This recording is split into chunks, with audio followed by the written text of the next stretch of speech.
Hai semuanya, selamat malam. Assalamualaikum warahmatullahi wabarakatuh. Ketemu lagi dengan saya, Fitri Tunjung Sari, dalam acara Rabo Sinau. Kemarin kita sudah bahas bagian 1 sampai ke 5 mengenai top 10 kesalahan mahasiswa dalam menulis skripsi. Oke, kita ulang lagi sedikit, apa saja sih top 10 kesalahan mahasiswa dalam menulis skripsi. Yang pertama, penulisannya tidak rapih, ya kan?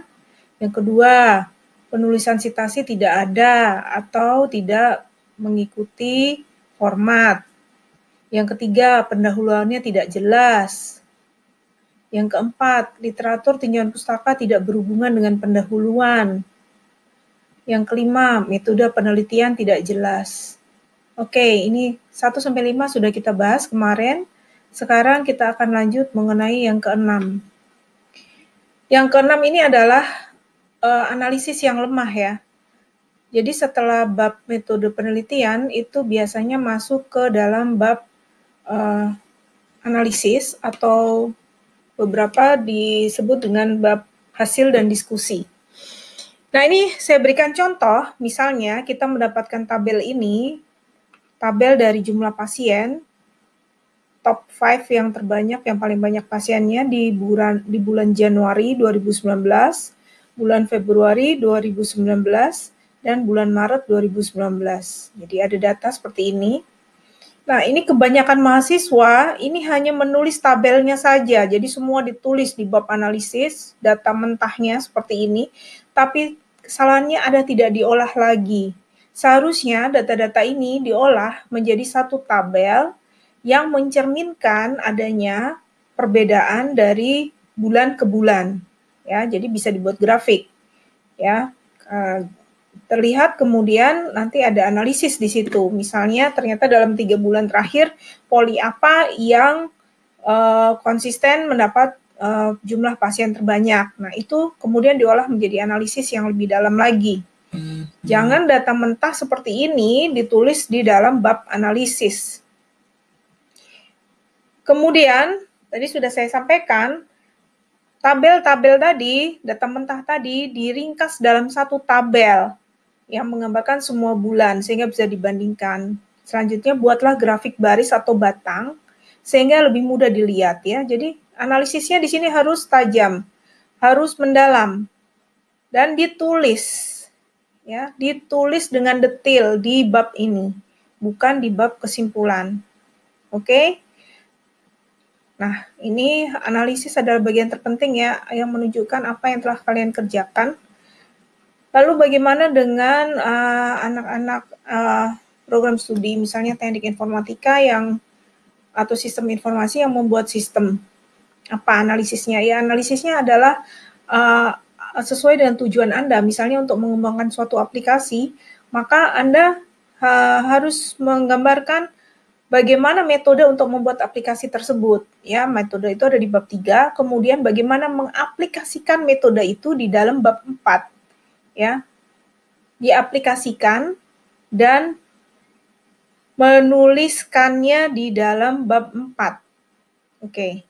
Jadi selanjutnya di situ Anda bisa membuat analisis yang lebih mendalam lagi, mengapa fitur-fitur itu yang Anda pilih. Nah, itu harus ada alasannya.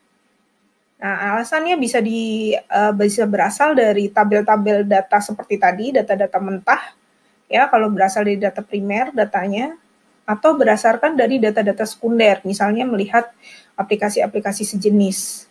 Jadi analisisnya harus ditulis dengan jelas di bab ini. Kesalahan nomor 7 adalah tata bahasa yang buruk dan sulit dimengerti. Ini kelemahannya bahasa Indonesianya biasanya kurang bagus ya. Ini saya juga heran, kenapa banyak sekali mahasiswa yang memiliki bahasa Indonesia yang kurang baik. Biasanya mereka itu kalau menyusun kalimat, merangkai kalimat itu tidak ada format yang, jadi seharusnya ada tata bahasa itu menggunakan subjek plus predikat plus objek plus keterangan. Ini paling dasar dalam pelajaran bahasa Indonesia, ini kalimat aktif, ya kan? Nah, usahakan Anda menggunakan kalimat aktif daripada kalimat pasif. Jadi untuk karya-karya ilmiah itu lebih baik menggunakan kalimat aktif. Subjeknya di depan, ya kalau aktif ya kan. Kemudian menggunakan kata ringkas yang ringkas, jelas, dan padat. Ini kadang-kadang suka muter-muter kata-katanya, diulang-ulang, sehingga akhirnya satu kalimat itu terdiri dari bisa 4-5 baris, baru titik, dan setelah dibaca lagi nggak jelas sebenarnya mau ngomong apa.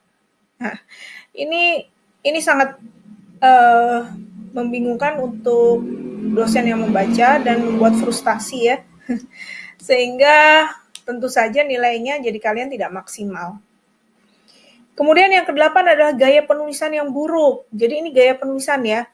Anda seperti menulis novel.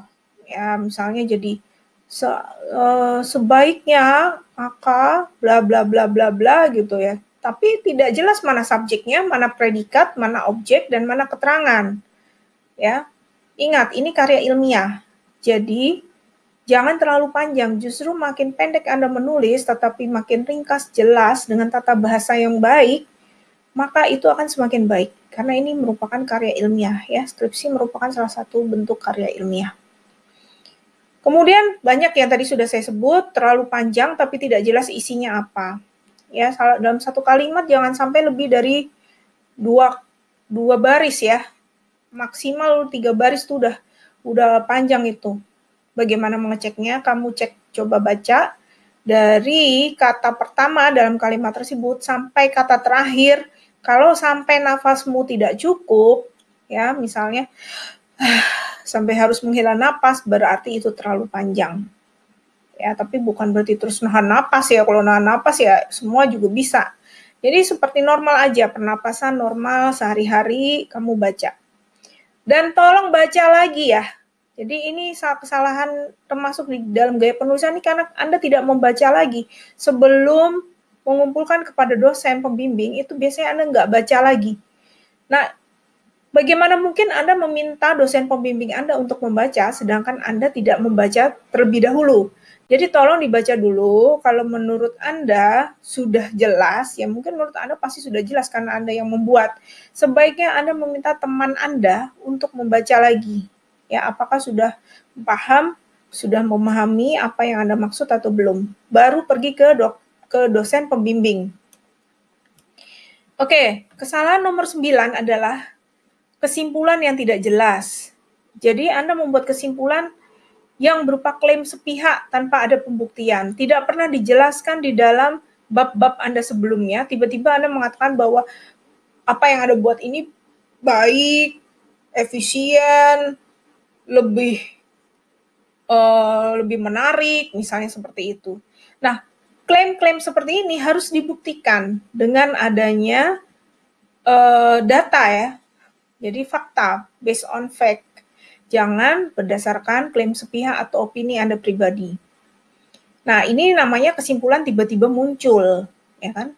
Dan kesimpulan yang seperti ini juga terlalu umum. Misalnya bahwa aplikasi yang saya buat ini sangat bagus, titik. Kenapa Anda mengatakan bahwa itu sangat bagus? Itu semua harus ada alasannya, harus Anda sebut karena misalnya berdasarkan hasil penilaian dari user setelah menguji aplikasi ini, maka semua memberikan nilai sangat bagus. Nah, itu boleh, sehingga menjadi alasan Anda membuat klaim tersebut. Kemudian, kesimpulan ini harus berasal dari hasil analisis yang dihubungkan dengan tujuan penelitian Anda. Apakah berhasil tercapai atau tidak tujuan penelitian Anda itu? Jika iya, apa alasannya? Dan jika tidak berhasil tercapai, mengapa? Harus berdasar hasil analisis, bukan klaim atau opini Anda. Ini yang dikatakan sebagai ilmiah. Ya, jadi nggak boleh berdasarkan gosip, berdasarkan perasaan Anda, berdasarkan opini Anda saja. Oke, kesalahan yang ke-10 adalah daftar pustaka. Penulisannya tidak standar. Penulisannya salah. Penulisannya tidak lengkap. Ada di sitasi tapi tidak ada di daftar pustaka. Dan sebaliknya, ada di daftar pustaka tapi tidak ada di sitasi. Jadi bagaimana cara menulis daftar pustaka itu kembali kepada aturan yang ditetapkan dalam kampus Anda. Ya, coba cek, lihat, baca lagi panduan menulis daftar pustaka yang dikeluarkan oleh kampus Anda. Sehingga harus sesuai itu formatnya ya. Dan ini juga sering terjadi ini ya, di citasi tadi ada, misalnya nama penulisnya ABC, di citasi ada, tetapi waktu saya cek di belakang di daftar pustaka, ternyata ABC itu tidak ada. Dan sebaliknya, di daftar pustaka ada, tapi tidak pernah disitasi, tidak pernah ditulis di halaman-halaman sebelumnya. Kemudian di daftar pustaka kesalahannya juga adalah penulisannya tidak rapi. Sekali lagi, tolong perhatikan format yang telah ditetapkan oleh kampus Anda. Kemudian pustaka terlalu sedikit ini juga tidak baik ya. Saya menyarankan seharusnya sekitar 20 ya. Kalau nggak nyampe 20 ya 10 lah. Jangan sampai di bawah itu. Dan pustaka terlalu lama atau sudah kadaluarsa. Nah, ini kita harus menggali ilmu-ilmu yang terbaru. Itu sebabnya Anda sebaiknya membaca paper-paper dari jurnal. Karena biasanya ini lebih baru. Ya, kalau buku teks biasanya beberapa ada edisi-edisi yang lama. Itu pun kalau yang sudah diperbarui, maka sebaiknya Anda memilih edisi-edisi yang terbaru, bukan edisi yang lama. Jadi kalau sudah muncul edisi ke-10, jangan pakai lagi edisi yang ke-8. Ya, kecuali memang Anda sudah cari kemana-mana tetapi tidak berhasil menemukan, ya bolehlah. Nanti akan ada argumentasinya seperti itu. Nah, bagaimana mendukung bahwa apa yang Anda baca itu adalah hasil terbaru, maka carilah paper yang berasal dari jurnal. Caranya ya googling itu sangat harus wajib Anda lakukan. Oke. Nah, ini yang bisa saya sampaikan di top 5 yang berikutnya, yaitu nomor 6 hingga nomor 10. Mengenai contoh penulisan dari citasi dan daftar pustaka. Ya. Kalau Anda lihat di sini, ini ada di dalam kotak merah ini merupakan penulisan di dalam bab-bab Anda sebelumnya. Ya, contoh ya, ini ada citasi di sini. Beberapa penelitian tentang pengambilan keputusan konsumen terkait layanan kesehatan telah dilakukan. Oke, ini dalam bentuk kalimat pasif ya. Kemudian yang berikutnya, Islam dan Faruqi dalam kurung 2014 membuat penelitian bagaimana metode promosi mulut ke mulut dapat mempengaruhi keputusan seseorang dalam menentukan layanan kesehatan. Oke, ini citasi pertama, Islam dan Faruqi tahun 2014.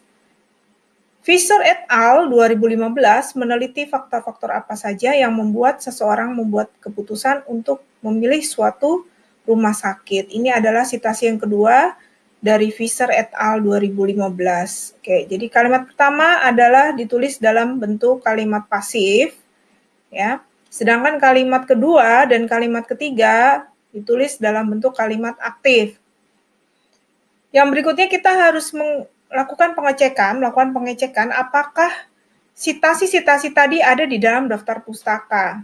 Oke, karena daftar pustakanya kita hanya punya satu halaman depan saja ya, yaitu huruf A sampai huruf F saja, maka kita bisa cek di sini Fisher et al.